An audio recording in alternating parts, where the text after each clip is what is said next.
கிருஷ்ணகிரி நகர எல்லை முடிவில் அமைந்துள்ள சுங்கச்சாவடியால் அத்தியாவசிய தேவைகளுக்கு கூட நகருக்குள் வந்து செல்வதற்கு கட்டணம் செலுத்த வேண்டியுள்ளதாக அக்கம்பக்கத்து கிராம மக்கள் புகார் தெரிவிக்கின்றனர். இது பற்றி விளக்குகிறது இந்த தொகுப்பு.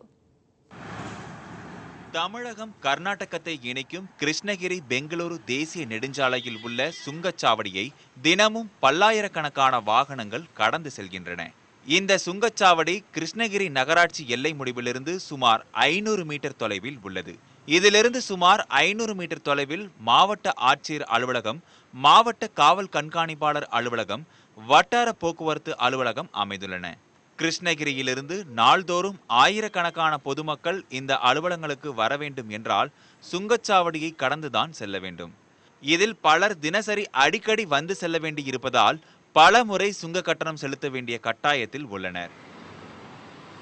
மாவட்ட அலுவலகம், மாவட்ட காவல் கண்காணிப்பு அலுவலகம் போன்ற எண்ணற்ற அலுவலகம் இந்த பகுதியில் தான் இருக்குது. இப்போ நகரத்துக்குள்ளே இருந்து இங்கே வசிக்கக்கூடிய மக்கள் கூட இந்த அலுவலகம் செல்லணும்னா பார்த்தீங்கன்னா சுங்கச்சாவடிக்கு அந்த பணத்தை செலுத்தி விட்டு செல்லணுன்ற ஒரு நிலையில் தள்ளப்பட்டிருக்கிறாங்க. கிருஷ்ணகிரி நகரை சுற்றி பல்வேறு கிராமங்கள் உள்ளன.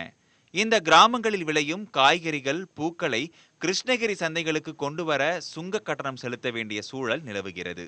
அதிக பாரம் ஏற்றி வருவதாக கூறி கூடுதலாகவும் கட்டணம் வசூலிக்கப்படுகிறது என விவசாயிகளும் வியாபாரிகளும் குற்றம் சாட்டுகின்றனர். இந்த பக்கம் வில்லேஜுங்க நிறையா இருக்குது. இதில் வார சந்தை நடக்கிற வெள்ளிக்கிழமை வார சந்தை நடக்குது. அந்த இதுக்கு போயிட்டு வரவங்க எல்லாருமே சுங்கச்சாவடி ஒரு டைம் போயிட்டு வந்தாவே முடிஞ்சு போகுது. இந்த காய்கறி மற்றது விவசாயிகள் காய்கறி எடுத்து வராங்க மார்க்கெட்டுக்கு. அந்த காய்கறி எடுத்து வர சமயத்தில் என்னென்னா சுங்கச்சாவடி செலுத்தி தான் எடுத்து வராங்க. இதனால் மக்கள் ஏகப்பட்ட அவதிப்படுறாங்க. இந்த சுங்கச்சாவடியை கொஞ்சம் தள்ளி ஒரு 10 கிலோமீட்டர் இல்லை 12 கிலோமீட்டர் தள்ளி போட்டால் கொஞ்சம் நல்லா இருக்கும். நகரை விட்டு சில கிலோமீட்டர்கள் தூரத்தில் சுங்கச்சாவடியை அமைக்க வேண்டும் என இப்பகுதி மக்கள் பல போராட்டங்கள் நடத்தியும் எந்த பலனும் இல்லை. இனியாவது தீர்வு கிடைக்குமா என எதிர்பார்த்து காத்திருக்கின்றனர் கிருஷ்ணகிரி பொதுமக்கள். சுற்றுவட்டார பகுதியில் இருக்கக்கூடிய பொதுமக்கள் நகர பகுதிக்கு வந்து செல்லும் பொழுது இந்த சுங்கச்சாவடியானது மிகவும் இடையூறாக இருப்பதால் இந்த சுங்கச்சாவடியை வேறு இடத்திற்கு மாற்றி அமைக்க வேண்டும் என்பதே இவர்களின் கோரிக்கையாக உள்ளது. தினேஷ்குமார், நியூஸ் 18 தமிழ்நாடு, கிருஷ்ணகிரி.